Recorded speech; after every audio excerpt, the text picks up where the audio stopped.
Let's talk about software testing for a bit, in particular automated software testing. Now, to introduce it, in this particular topic I'll talk about I'll define testing and talk about the meaning of testing. I'll tell you a couple of stories from my industrial past. We'll have a look at automated testing and just what can be automated, a brief look at test-driven development, an equally brief look at feature-driven testing, and then we'll have a look at the contribution that this has made for quality and quality management.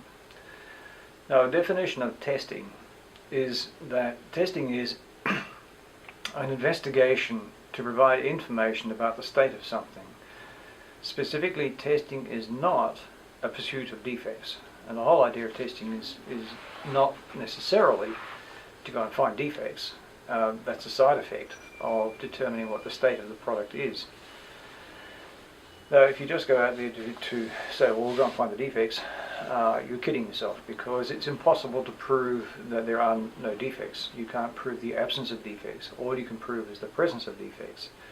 So regarding testing as an exercise in trying to find defects is the wrong way to go about it. As I say, testing can't prove the absence of bugs. We can't prove that a bug's not there, or we can prove that a bug is there. Usually this is done by checking the software or the product or whatever it is against an expected state of something.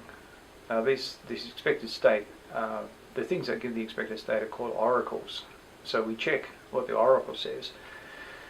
Now, an oracle can be a specification, it can be a contract, can be past behavior. Or if you're coming up with a new release, you have a look at what the old release did and say, well, what did the old release do? Does the new release do the same thing? And if it does, well, okay, is that right? Or have you deliberately changed the particular behavior, and so does it do something different? But the essential point is that there is some expectation, there is some prediction of the state that the software should be and the behavior it should exhibit. And this is called an oracle, and you check against the oracle. Now, the scope of testing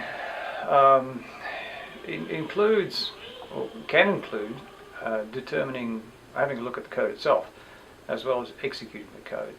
So there's just different varieties of testing. Now, a couple of stories. Once, a long time ago, and it happens in this city, I was working for a company and I was the quality manager.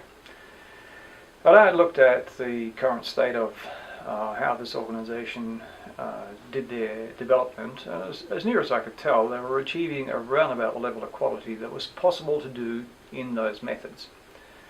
That the next step, if they wanted to make a significant change to their quality, was to introduce automated testing, to automate the testing in some fashion. And to cut a long story short, I got the budget to do it, and we went ahead and did it. Now, it took quite a lot longer than I had expected, but eventually, with a certain amount of luck and the contributions of somebody who was very interested in automated testing, we produced a test that was a smoke test. Initially it was just a smoke test, but it very quickly got to be much more than that, and we run this up.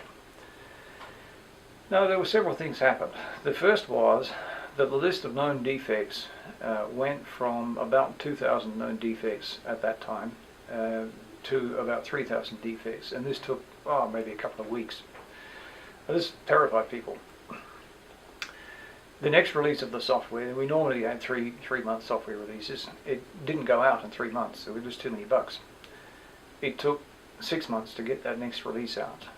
But when that release went out, all the support lines went quiet because it was so clean. There were just so few errors, and it was really, really good. Now, that particular project had taken about twice as long as I had predicted. It cost about twice as much, but it was spectacularly successful. And that was really great. The second story is in the same company.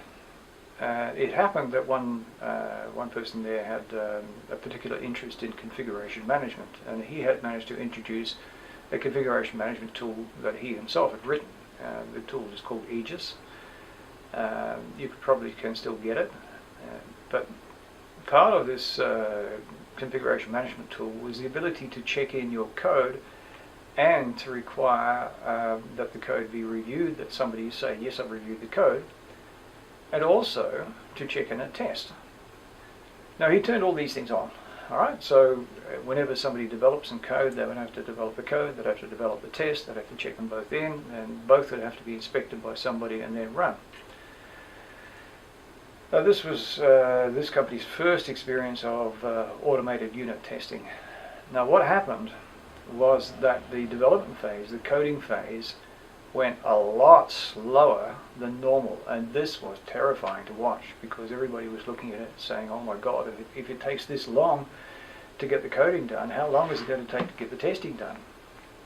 Well, surprise, surprise, it took a long time to get the coding done, but testing went through very, very quickly because there were so few bugs. So they're the two stories I have on automated testing, and my belief is that automated testing has done an enormous amount for software development and software quality in the last, 20 years. Now, this view was backed up by the then Sydney boss of ThoughtWorks. His comment on the whole point was that software testing had enabled incremental development. Without some means to automate the testing, incremental development just would never have been possible, and that then allowed agile development and so on and so forth. So automated testing really did change the nature and the way we develop software. The whole idea of automating the testing is to you have to automate not only the test, but the comparison with the result. I mean, there's no good automating the test and then having to manually check it. The test has to be able to determine whether it got the expected result or not. And you can do this. Now, developing and maintaining automated testing is expensive. Make no mistake about that. If you're only going to test once, so you're going to do an acceptance test or a system test and you're going to do this once, then don't automate it, because it's much more expensive to automate it than it is to just run the test manually once. However, the major point is that it is seldom you only ever test once. Most of the time you're going to test multiple times. And so the economics of automating the testing, it can pay for itself. It doesn't take too long. You can automate the tests and run them all the time. They're really good, and you can deliver this whole suite of tests with the product to say, well, here's your way of checking it all. So it's valuable there as well.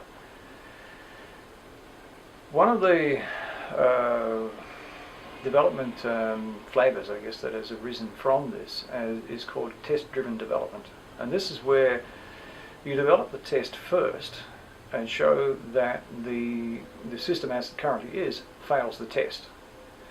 Then you implement the functionality or make whatever change it is and demonstrate that it now passes the test. And this is proof that the test is effective in finding when the functionality isn't present or isn't correct, and is effective in proving that the functionality is present and is correct.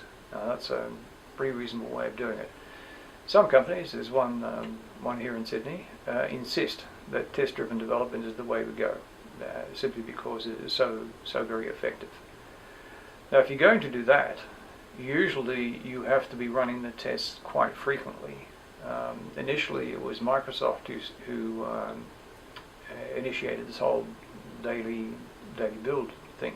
They build the product each day and run all of the known tests overnight.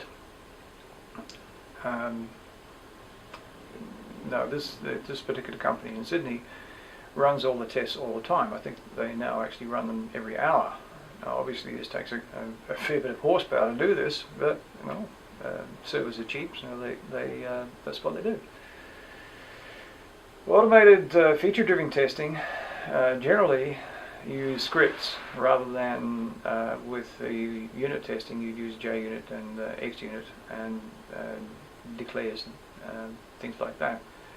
But with feature-driven tests, you have to get into usually an external comparison, what the behavior is you're expecting and what the result is you're expecting. So normally these use scripts to test out the features.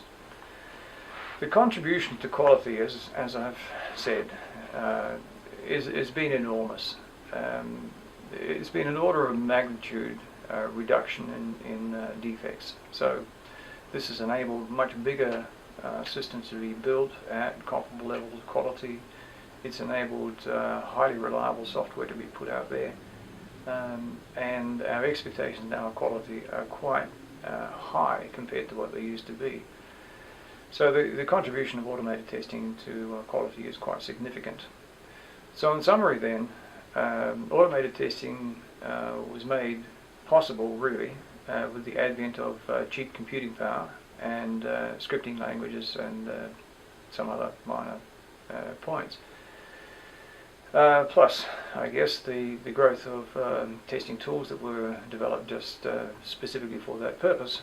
But it is risen in popularity as, I guess, hand in hand with incremental development, agile development.